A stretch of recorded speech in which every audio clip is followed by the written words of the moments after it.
All right, talking to myself right now, but here we go. We'll wait for people to roll in here, and then we'll start. I'm a bit late, about 11 minutes, roughly. Was trying to get back here to some type of Wi-Fi, so here we go.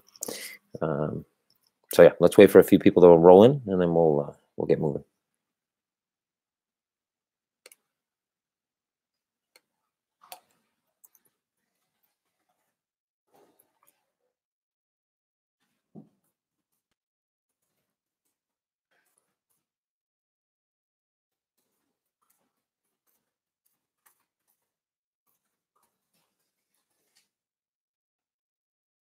Thanks, Harold, for the sound check. Appreciate it. Let me see if I can get some light on over here.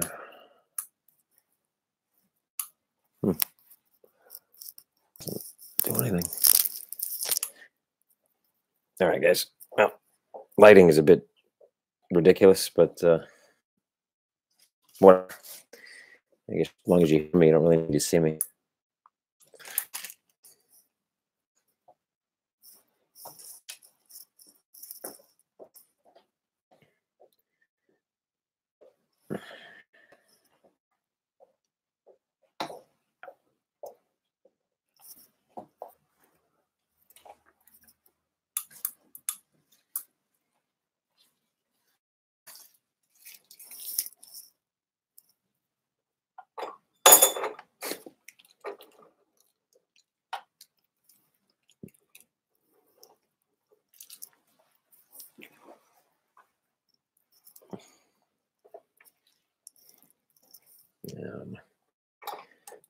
Is it cold? Well, it's not warm, but it's probably like 15 degrees outside, but it's a bit windy. So rather than, I don't know, risk it, I throw on my "it's 15 degrees out" scarf. It's not the 0-degree scarf, but it's definitely the 15-degree scarf. All right, it's fine as long as I don't move around too much. Then I think people can still see me, so we're good. All right, guys. So we got a few people that rolled in, so I'm going to kick it off. Anybody that's joining us for the first time or second time or whatever time, I'm Kevin Murcko, CEO here at CoinMetro, and we do this nice little. Used to be a weekly AMA, now it's basically This Week in Crypto. So I'm going to go over about let's see, you got 10 news stories that we curated over the last week that guys in our Telegram community have curated. I'll basically read the title, talk about it a bit, give me my opinion on the news story, and whether it affects us or not, or just affects the crypto market in general. And then I'll do a quick Kevin Explains Crypto. This week's topic, or this week's topic is airdrops. I'm going to explain what an airdrop is. Everybody, I'm sure, is going to be on the edge of their seat for that one. And then we're going to go right into a live Q&A here on YouTube. And then, if time permitting, we'll roll into some Reddit questions that were curated over the last week as well. Those Reddit questions usually are CoinMetro related. Sometimes they're not, but usually they are. I do have to get off by the top of the hour because I have to be on. We have Blocks Live TV, so every month now since starting last month in February, I usually have 1 or 2 days a week where I help the guys out of Blocks Live, .tv. And so if anybody doesn't know, they're a crypto streaming news channel that's out of Malta. And I do a little crypto analysis, usually with a guy named Jason Fernandez, and we go back and forth doing some crypto analysis with their host Jessica Walker. So that kicks off at the top of the hour. So I have to be off by the top of the hour, guys. So I got 45 minutes. So here we go. My fault, I'm being a bit late, but trying to get through Hong Kong traffic to get back to some type of reliable Wi-Fi was a bit difficult. So my first news topic on a list of 10. Let's see what we got going here before I restart my phone. Give me a second, guys. All right. So Circle hires AI powered to pump and dump market manipulation and insider trading. So Circle, if anybody doesn't know, was Circle is owned by, is it JP Morgan? Jesus, it's been a long week, guys. I think it's JP Morgan, actually, if I'm not mistaken. Anyway, but Circle is a fintech company. They bought out Poloniex, so they own Poloniex, which is a crypto exchange. I heard a little insider information there that when they bought it, it was basically a complete shit show. That the books and everything were just complete shit, and it took them months to get the books even somewhat in order. And now that they got it in order, they're trying to clean up shop, right? So being part of a regulated, obviously a regulated umbrella under JP Morgan, under a bank, as well as a regulated fintech company based out of the US, they're trying to clean up shop. So AI powered sounds, you know, cool and awesome. Everybody likes AI nowadays. Really what that means is that they just have a system that can basically look for different types of market manipulation. These systems have been used in FX and equities markets for years. The banks probably be using them right now on every single other market, and they're just going to apply them to crypto. So, you know, eventually this happens across all, you know, most exchanges out there either don't want to fight this because it means volume. They don't care because they're not regulated, or they simply don't know that they should even be fighting it. That's it. So eventually this will happen. Now, on our side, you know, the one thing, you do need some data to understand how to fight these things, because, you know, in FX, in equities, in derivatives, et cetera, there are patterns. People, you know, there are patterns that these things can already find. That does, in most markets, those patterns tend to be similar. Doesn't mean they're the same. They can be a bit different, especially because I think the more there's a much higher concentration of retail volume in crypto than there is across other markets. So that means retail traders act differently than institutional traders do. So those patterns that get picked up are going to be different. But the fact that they're doing it is great. The fact that it's in the news is great. If this was any other market, it would never make the news because everybody already does this because they kind of have to. So big deal.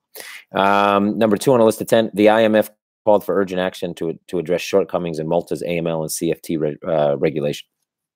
Yeah, well, I've talked about this before. I don't want to talk too much about Malta because I have like a sore in my side for Malta ever since maybe 2012 or 13 when we went there, possibly looking for FX regulation for FX. Long story short, I have a letter from the MFSA around that time that basically said Bitcoin was a devil incarnate and only used for money laundering. And now, you know, Malta's blockchain island or whatever nonsense. So they're really good at PR. Outside of that, Malta, as far as regulation goes across the EU, Malta is not looked well upon. So this is no news. Urgent action, more than likely, because IMF is seeing that, you know, one of the biggest players in the crypto space is there that supposedly does billions of transaction volume. And they really don't have to report anything. And there really is no, they don't have to show data. Nobody's looking at this. Nobody's auditing. And I'm sure they see the writing on the wall on that one, that can become quite the shit show. So Malta is still part of Europe, and Europe definitely doesn't want to be known for, you know, the guys that let the biggest money laundering or whatever. I'm not saying that that's what's happening, but they definitely don't want that to happen. So I think that's mainly why they're ringing the bell. But yeah, they need to kick it up a notch. We have MLD5 that's been adopted, I think, by 2 countries, Estonia and Norway, up to this point.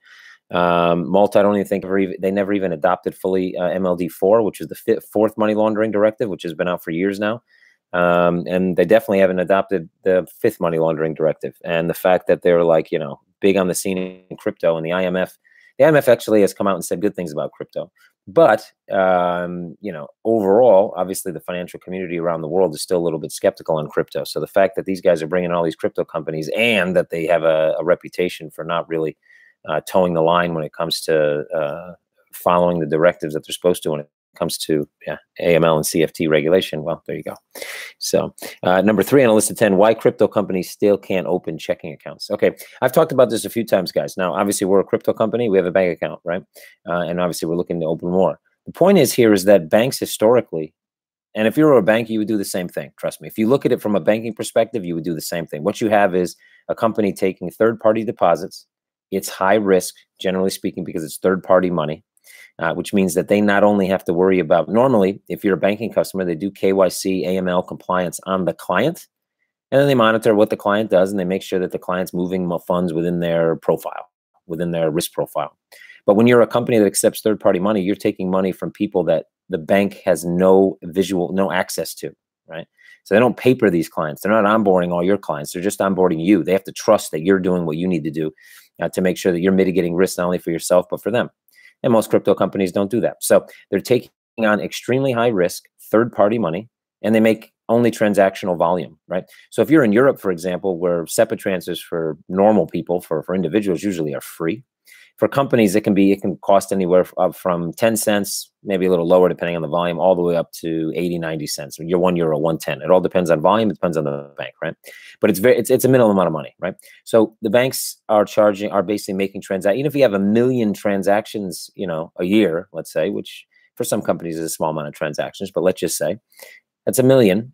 And let's say 100,000. That's still a lot of transactions for a small business, right? So 100,000 transactions, and these guys are having to pay maybe 2 compliance officers to go over all those transactions and then spot check all these different transactions to make sure that you're doing as a client what you should be doing when it comes to AML. It doesn't make any sense. It's too high risk, and they don't make any money. So, in order to open a bank account, guys, if you're out there listening to this, you have to show the bank that you know how to mitigate risk, and you have to show them how they're going to make money on your flow. If you do those 2 things, I don't care what industry you're in, you'll get a bank account eventually. Yeah, obviously, if you're a drug trafficker or something, you're probably still get a bank account. To be honest, I mean, drug traffickers have bank accounts. At least that's what I've heard.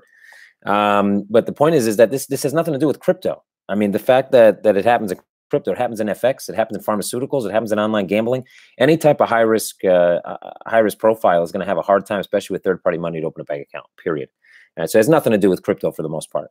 Problem is that when a bank right now says they're crypto friendly, they probably get 1,000 applications, and those applications probably go along the line of, we're going to do an ICO, we're awesome, we're going to change the world, we're going to put helmets on dolphins, we're going to put it on the blockchain, and the bank just goes, oh Christ, and it's just like, I'm tired of this. We got 1,000 applications. I don't want to read a white paper. I'm tired of looking at all this crap. I don't want a green paper, blue paper, yellow paper, 1-pager, 7-pager. I'm out.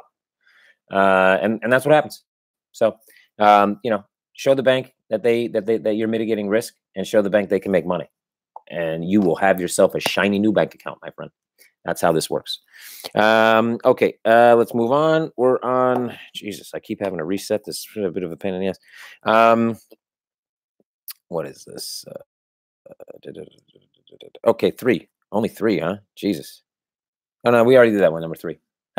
Number 4 on a list of 10, Hamster Coin well received at Frankfurt Crypto Assets Conference 2019, 6th listing on major exchange. Yep, Hamster Coin guys. Yeah. Well, I was invited to go out there with them. Unfortunately, I couldn't because I was traveling elsewhere. But yeah, they were well received. They have a bit of German roots. So Axel has some German roots and has been dealing with German companies and funds and things like that for probably decades now. So they were well received. They did mention they were looking for a listing on a major exchange. Great for them. That's good. We at some point more than likely will look to list them as well. Once we have our MTF license, someone else gets an MTF license first. Well, then they may go list somewhere else as well. That's the way business works. And my hats off to them to make sure that they do everything right.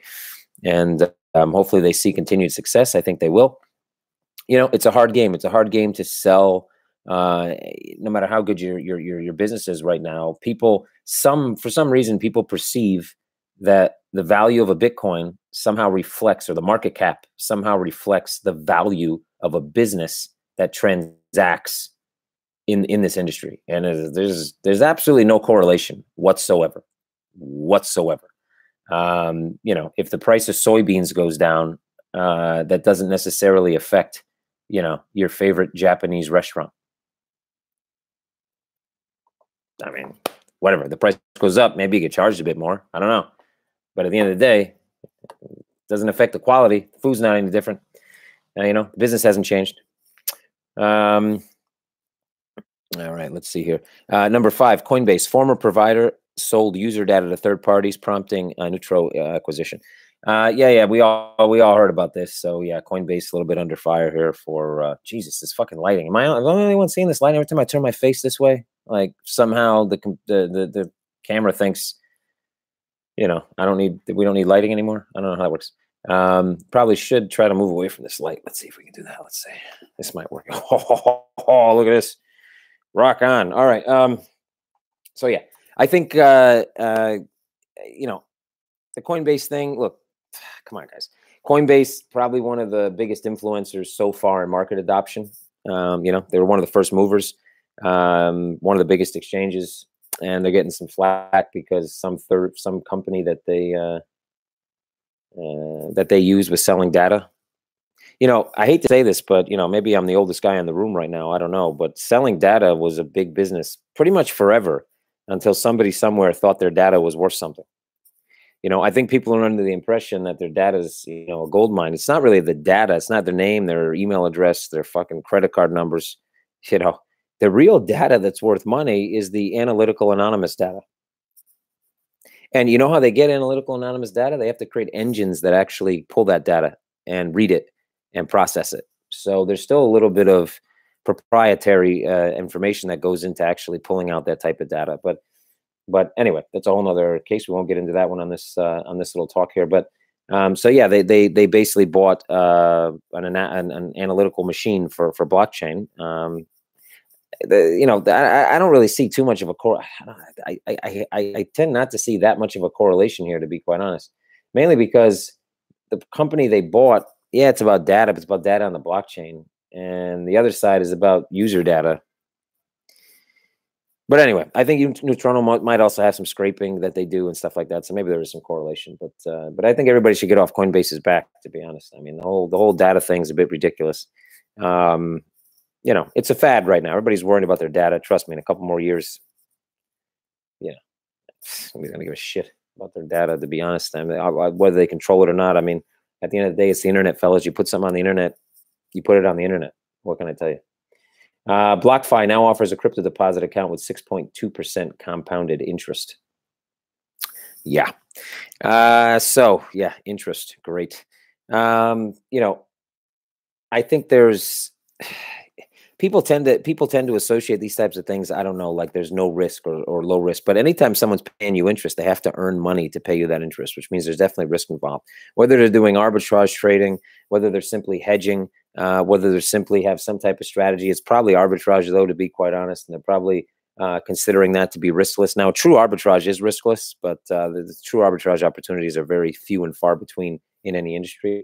So I'm not exactly sure how they're pulling that interest.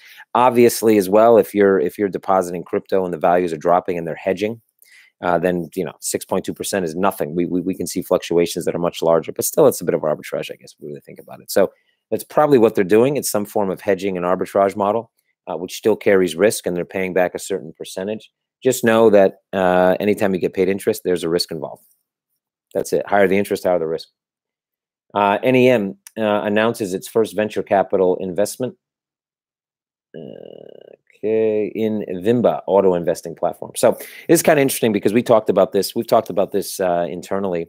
We've been waiting to basically get kind of like automated deposits done. Once we have a few more banking partners under the wing, we'll probably push this out. But basically, it's something like, you want to invest, I don't know, 50 euro a month, 100 euro a month, 150 euro a week, whatever, from your paycheck, and it gets pulled out of your bank account automatically, and it goes in and gets pushed into a specific portfolio, buys a specific crypto, or buys into an ETCF, whatever. So this is kind of interesting. I mean, it's one of the best ways to induce volume, and it's one of the better ways.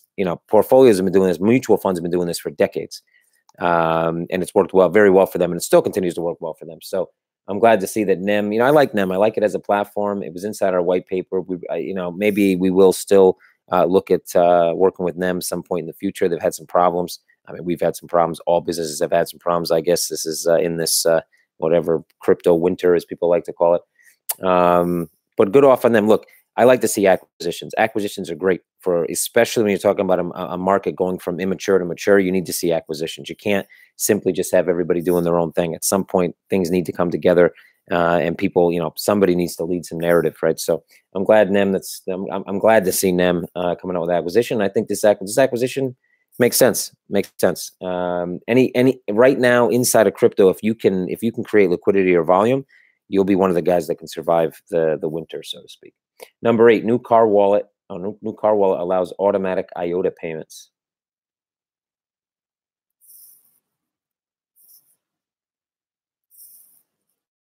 Okay. Yeah. We talked about this a bunch of times, guys. I just had a conversation with somebody about this from Futurama, actually. And everybody talks about mass adoption, right? And I got a wallet where you can buy apples with whatever coin. Who cares, man? I mean, I hate to say it, but it's just mean, so what? You know, mass adoption will come on the back of people using crypto without knowing they're using it. Something like, I hate to say it, JPM coin. When you can send a wire transfer from your JP Morgan account and you're just sending it like you would any Swift transfer, but instead of paying $30 or $40 or $50, you're paying $5, and the transfer gets there almost instantaneously, and you're like, ah, that was awesome. I love JP Morgan. That's mass adoption, my friends. Now, a lot of people talk about private blockchains aren't going to lead to mass adoption. Well, that's horseshit. Trust me, you're going to see lots of segmentation over the next couple of years where all these different industries, you know, someone's going to lead the push for innovation. The banks, maybe it's JP Morgan. Maybe for logistics, it ends up being DHL or FedEx or UPS. And for healthcare, it ends up being, you know, whatever, United Healthcare. And for all these guys are going to come out with private blockchains. And there's going to be tons and tons of them. And they're going to fight over who has dominance. And then you're going to start to see those. Now, at some point, those private blockchains may become public because they'll get pressure from the outside. People talk about their fucking data and how it's not true decentralization, whatever. But at some point, you know, you're not going to see, especially in the financial sector, decentralized applications pushing.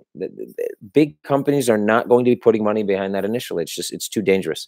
There has to be some centralization. When you talk about just tokenized securities in general, or STOs. We talk about tokenized securities in general. You know, there's only 3 reasons to have a tokenized security, right? So transferability, almost instantaneous transferability, negotiability across borders, and secondary market liquidity, right? So right now, there's no real place out there to get liquidity because there's no MTF license, there's no ATF license that's actively putting on a marketplace yet. So that one's gone. Even if there was, let's say there was, that's one, right? But that's not really a buy-in. That doesn't give you a reason to buy a tokenized security. There's no reason to do it at that point. Negotiability across borders, big reason. How do you do it though? When each country has their own registry, how do you follow the ownership of the underlying security? That means there's got to be some type of centralized registry, right? Centralized global registry. How do you decentralize that? Anyway, lots of questions come up with those type of things, but let's move on. Number 9 on the list of 10, Nasdaq-powered EU digital exchange adds tokenized ETFs. Yeah, I like these guys because they use the right words when they come out with their PR, right? So DX Exchange, they talked about that they're Nasdaq powered. They use the same white label that Nasdaq does. So anybody can buy that white label. It's a piece of software. They're not Nasdaq powered. They have no affiliation with Nasdaq. Then tokenized ETFs. So they just took an ETF and they're selling tokens, and you're basically buying the underlying share, and the token acts like a coupon. No innovation there, my friends. No innovation. You know, it's very easy now to capture. Everybody talks about STOs, everybody talks about all this shit. But at the end of the day, the market isn't ready for any of this, because to have a truly tokenized structure, again, there's so many things that need to happen outside of just regulation. But I like how they run their PR. The PR is actually not bad. They use a lot of, well, it's not bad in the sense that they use a lot of trigger words that they get people all fired up. But it doesn't fire me up because, yeah, I mean, we could have a tokenized ETF right now. I mean, all you do is go to a broker that sells an ETF. You set up an omnibus account. You buy into the ETF with the omnibus account. Then you give a coupon or a token that basically, you know, this token says you own 1 share in this ETF. Congratulations. Oh, you want to sell that instantaneously across a border? Well, we still own it. We always own it. So because we're the guys buying it on the omnibus, so you really never have ownership. So if CoinMetro went out of business or something, guess what? Your share is gone. Yeah. So. Okay, guys, I'm going to jump real quick into Kevin Explains Crypto. So today's, I guess, keyword or phrase or whatever for Kevin Explains Crypto is airdrop. So I'm sure most people on here probably know what an airdrop is, but essentially the term airdrop in crypto, especially during the ICO bubble, was essentially when a company just decides to give away some of their tokens for free and basically drop them into their community. So that's it. You know, free tokens, whether they were tied to a certain deal or promotion, or whether they were just simply given away for free. That's what an airdrop is. And the idea behind the airdrop was essentially to bring people in. So you give them some free stuff, they come in, have a look around, maybe they buy some more. That's the whole thing with an airdrop. All right, so we're going to jump into the live Q&A. We got 20 minutes or so. There's a few questions on Reddit, so I'm going to run through what's already been asked here. Only boomers wear scarves. You trying to say I'm old, Bjorn? I don't know what that... You mean like boomer, like I was born in the 40s? Nice city. Hong Kong, last time I was here was about 20 years ago, guys. So It's definitely much bigger than it was the last time I was here. I flew into the old airport, which is right in the middle of the city. Now the airport's outside of the city. It depends on what your definition of a nice city is. It's crowded. There's lots of people. It's kind of congested. The air's not that great. I don't know. Goldman Sachs. Was it Goldman Sachs, Circle? You might be right. It's been a long week, guys. It could be Goldman Sachs. You're probably right. Krispy Kreme asking, when will other XCM pairs go live? Well, we just went live with market orders, as most people here, I guess, probably already know. There's a bit of a threshold we set on market orders. Once we start to see how that threshold plays out, we'll release that threshold. We'll then probably release the floor, and then we'll look to add other pairs. So soon. Right now, we're focusing on adding other tokens and other coins into the system against the euro, and then eventually cross those as well. I think you misunderstood. It's not a wallet in your car. A German tech firm has revealed a new vehicle-based wallet that will allow cars to automatically purchase fuel or charging services. Well, still, I just don't get why that's exciting. Now, if I'm an owner of that specific asset, I guess I could be a bit excited. But you know, if let's say I have a Tesla, right? So I have a Tesla and I drive it, and I find out that I can, even with with Bitcoin, I can now charge my phone or charge my car, sorry, and get gas with Bitcoin. I can do that same thing with my debit card, or by going up to the pump and doing this with my phone, and not have to worry about owning Bitcoin, having Bitcoin, moving my Bitcoin, spending my Bitcoin at 3 point whatever K rather than what it should be worth in the future. Why am I doing that? It's these aren't currencies, guys. I hate to say it, but they're just not currencies. And the more we treat them like currencies, I think the more we're going in the wrong direction. Zemo, what do you think of the Waves Vostok project? No comment on that. Zemo, unfortunately, I've not read up on it, so don't want to give a comment because while I heard about it, I haven't read up on it. So I will, though. Ask me in Telegram, tag me on it, and I'll have a look. When are we getting the ambassador program and margin trading? First, it was end of February. Now it seems end of March. So the ambassador program is technically ready. We went through legal. We were waiting on a few things. We passed along some advisors, and some people came back with some back and forth. We've been working on the GUI. I know the GUI's in probably some of the final stages of getting ready, so it will happen soon. Margin trading was on open. Margin trading essentially, I think, basically ready. We're also not redoing, but we're tailoring the GUI a little bit, and then margin lending as well as part of that. So that's also got to go through testing, but we'll see. I think this month we're focused on adding new assets. We're also focused on getting margin trading live. So those are the two main focuses. FA, hi Kevin, give proper date for minting, no false promise. False promise, I like that one. I don't have a date, so I'm not going to give you one because I don't have one. Once our Ether wallets are fully tested and ready, then we'll be able to mint. I don't know why everybody's worried about minting, to be quite honest. Because at the end of the day, the only place that you can really transact with the token right now is on our platform. The safest place it can possibly be is virtually minted, because there's absolutely no way someone could take your tokens. And even if they did, we can simply just nullify them and issue new ones. As soon as we mint, however, it actually becomes less secure, especially when you hold them yourself. Trust me. I mean, it's a bit of a misnomer, but minting is coming. It will come. Do I have a date? No. And it's definitely not a huge priority over getting more volume on the exchange right now. But it will happen, and it will happen, I will say soon. Everybody hates that word. I don't like it either, but I'm not going to give a date. I don't want to be accused of a false promise in the future. And most things right now are quite liquid. We're going through a funding round. We've had to downsize a bit. We're ramping up in certain parts right now while we ramp down in other parts of the company. So, I'm not giving a date. But again, I don't really. If you think minting is important, maybe you want to sit down and study what type of token you bought, because it simply isn't. Do you still only have one dev, John Smith? We never came down to a situation where we only had one dev. Either we came down to a situation where we had three, but never only one. but Salvatore has picked up a lot of the load from when we had a much larger team. We now have 2 or 3 other people on the team. Some are part-time, some are full-time, and we're trying to build out the team a bit more. So we never got down to 1, but we got close. John Smith, with your new wallet system, will you only list ERC20 tokens, or will it make it possible to list NEO, Stellar, and so on? Will you continue to use Bitco for Bitcoin?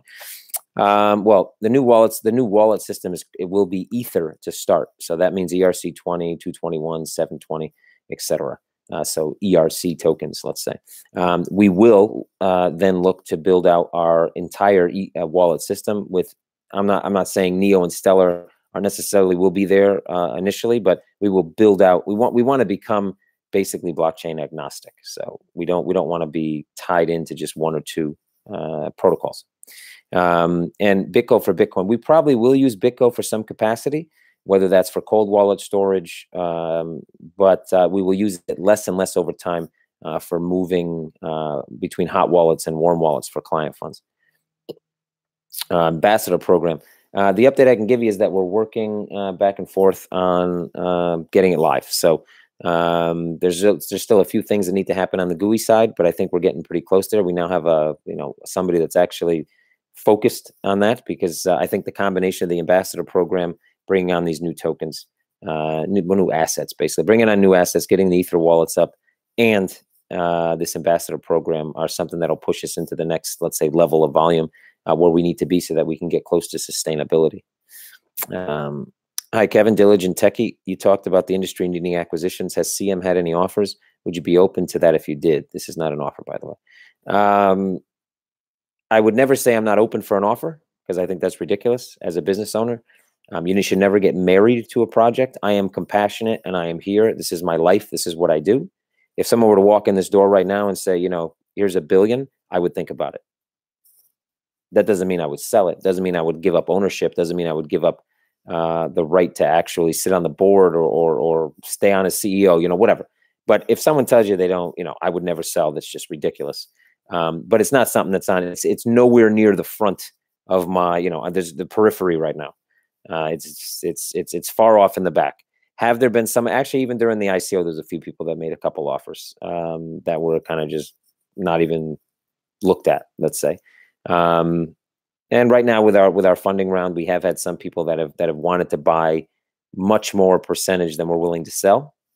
So that might not be an acquisition, but it's a partial acquisition, I guess. And we've said no. Mohammed, what's your take on Bitcoin maximalism? I know you briefly mentioned them on your panel at the conference. I like people that are passionate about things. That's great. But sometimes passion can sometimes cloud your judgment. And, it happens to the best of us. It happens to me. It's hard sometimes to be compassionate and then still have the wherewithal to be able to look at something through, let's say, clear vision and understand if you're doing something wrong. So, the Bitcoin maximalists, look, I like the compassion. I like the fact that they like their product and their protocol and everything. They were the first guys on the block, right? So tip my hat to them. They started, these guys, Bitcoin kind of started this whole push, and that's great. Depends on what side. Everybody, there's still 2 sides of the fence to maximalists. You got the guys that say that, Bitcoin is a payment gateway, and you got guys that say it's a store of value. I don't think it's either of those. I don't even know what Bitcoin is yet, to be honest. It's liquidity at this point. Right now for the market, it's where the liquidity sits. Outside of that, I don't know what it is. And I think anybody that speculates on what it is doing just that. They're speculating. And until this market matures enough so that we find out really what Bitcoin is and what it can actually offer in terms of the broader market, nobody can define it. FA, minting is related to listing on CMC. That's why as said by admins. Yeah, well, yeah, I guess it does have, it is something that talks about listing on CoinMarketCap. Listing on CoinMarketCap, I don't think is not something that's going to, I don't know, push up or support price more than adding on more assets and bringing volume up, to be quite honest. Though it can help volume, that's for sure. But I think the amount that it helps volume, I'm not sure how to quantify that. But like I said, I'm not saying it's not going to happen. I'm just not going to give you an approximate date, because right now I don't have an approximate date. I know that we were scheduled to possibly do it by the end of February. We then moved that around a bit. and technical capabilities are pretty much there to do it. We just have to finish testing the Ether wallets, and then we'll be ready to roll. So when I get back to Talon, I'll be talking to my devs just about this. But so next week I'll have some more information, and maybe even by then there's a date. So we'll see. You're always traveling and seem to be always busy with CM. Are you still involved in FXPig, Laszlo? Yes, I'm still involved with FXPig. Decision making, let's say, but day to day, not so much. I just don't have the time. FXPig has kind of slowed a bit, mainly because I was kind of the main catalyst for business development, things like that at FXPig. That will change. Eventually, I will get my hands back in there, but FXPig is old enough and is stable enough to be able to sustain itself while I'm a bit absent. But yes, I'm still involved. I still see what's going on there. I still read all the Slack messages, and I generally stay up to date on what's going on. And there are certain things that only I can have access, to. So I'm involved, but day to day, not so much. How are you looking from regulatory standpoint regarding XCM? Well, we haven't gotten a response back from our letter that we sent to the FSA in Estonia, but I think we're pretty stable. I think we have a strong argument, and I'm not really worried about it, to be honest. It's not something that I think about every day. Astrophotography. So you're not minting because you think CM will do like cryptos, like Cryptopia? No.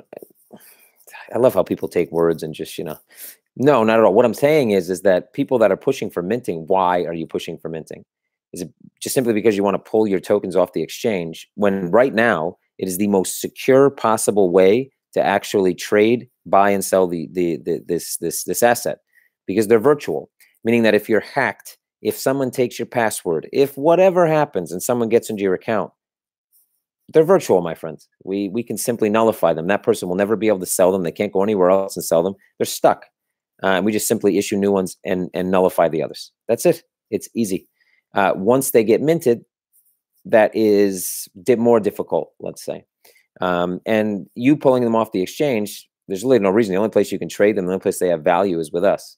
It's a utility token, right? It's not a payment token. It's not a security. It's a utility token. It has its utility and its value on our platform. So when you pull them off, what do you pull them off? So the question is, why do you want minting? That was more than what I was asking. Why is it such an urgency for you? That was my question. It had nothing to do with the overall security. When we mint, it won't be any less secure than any other minted token. It's on the same protocol.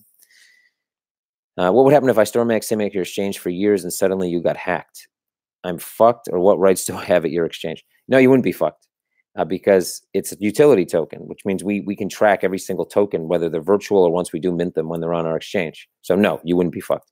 There'd be a process you'd have to go through to show us that you're the actual rightful owner, and that would be it. So, not difficult. If someone were to get into your account and liquidate your tokens, again, the only place they can send that would be either wallets that were already identified in your account or bank accounts in your own name. So we're not really a hacker's paradise. Nobody's really going to be looking to hack and take XCM, to be honest, because it'd be very difficult for them to actually get it out of the system. What's your take on Bitcoin maximalism? I talked about that. Are you going to announce when you remove the price floor? Yeah, it'll be announced. It'll be announced. Bjorn, will you get new website this month? Also, when we're getting the TradeView charts. TradeView charts are coming sometime in March because the license we have ends in March. I don't remember the exact day, but it ends in March for the other charting software. So it's coming. Well, a charting library. And new website. I actually have to talk to finance about that one, see when we can release payment to these guys so that they can get the website up. But if it doesn't happen in March, it'll happen in April. Laszlo, are there any plans to have a merging or close partnership? There's always been plans to have a close partnership. I would envision at some point that CM cannibalizes FXPig, so they become one entity, probably under the CoinMetro brand.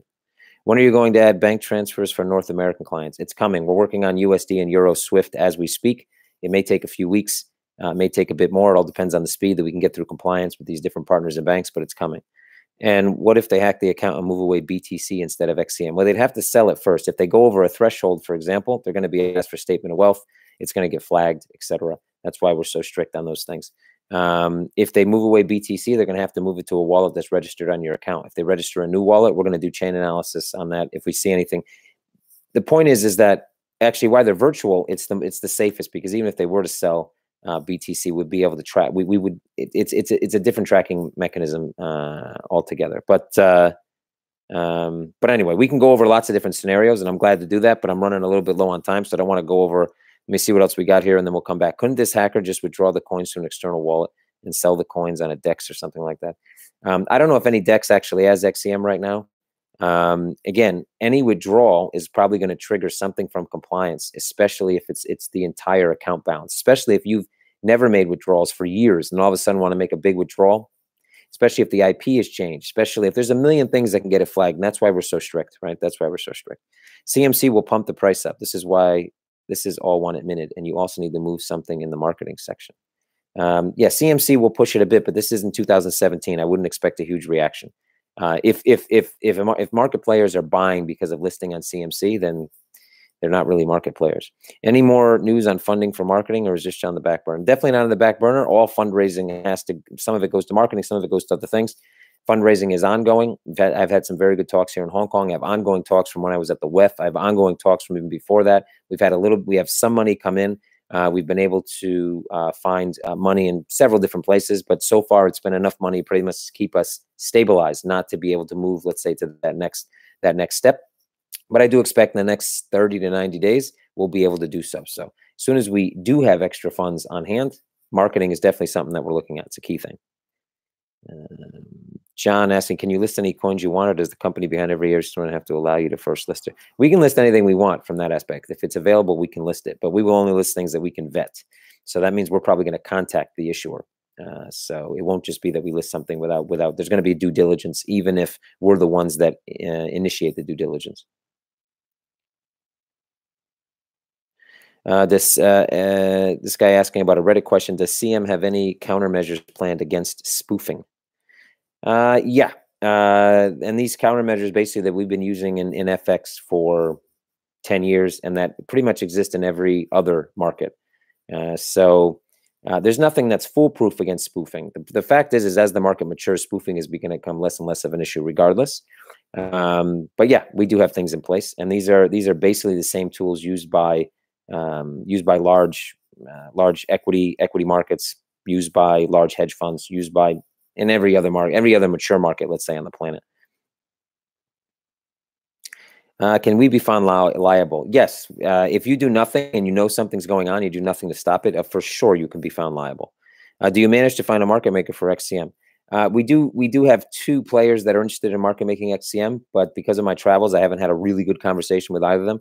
I will during the next couple of weeks, and we'll see if we actually want to take them on board. Right now, obviously, if they're going to do something like spoofing or wash trading, we're not going to take them on board. So it all depends on how they're going to market it and what the risk is on our side. Because if we're the ones funding the operation, we can just create a bot. You know, if they want us to fund everything and provide, let's say, euros and XCM, and then just want to go into the book and basically push orders back and forth, well, we can do that ourselves.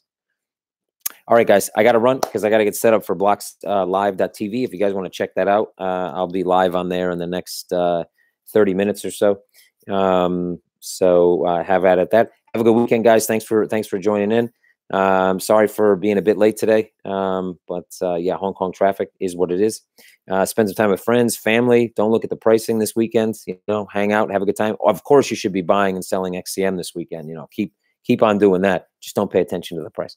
Okay, guys. As far as CMC goes, just to put a point on that, it's high on the list of priorities. We contacted them some time ago. I know our marketing guys are in contact with them almost on a daily basis. So we're looking to get that done. And minting, as I said, it's not the first priority, but it's definitely a priority, and it will happen. My question was just to know, you know, why guys want it to be minted, and if that's tied into CMC, I guess that makes a bit of sense. Okay, guys. Have a good weekend. Like I said, thanks. See you guys soon. Tag me on Telegram if you want a question answered at CoinMetro_Kevin, and I'll get to it at some point. We got one question. Yeah. DX exchange based in Estonia, blah, blah, blah. Have a live and compliant ETF. What is the ETA for our ETF? They do not have a compliant ETF. They are buying ETFs through a broker dealer. They are tokenizing them to the fact that they're providing a coupon, which is the token, which gives you access to the underlying share. They own those ETFs, and you're basically have an IOU in the form of a token. Don't get those things misjudged. Don't misjudge what they're doing. It's great PR, whatever. It is not a compliant ETF. They do not own this ETF. It is, anyway, I've already explained it actually at the beginning of the show here. All right, guys. So talk to you guys soon. Have a great weekend. Cheers.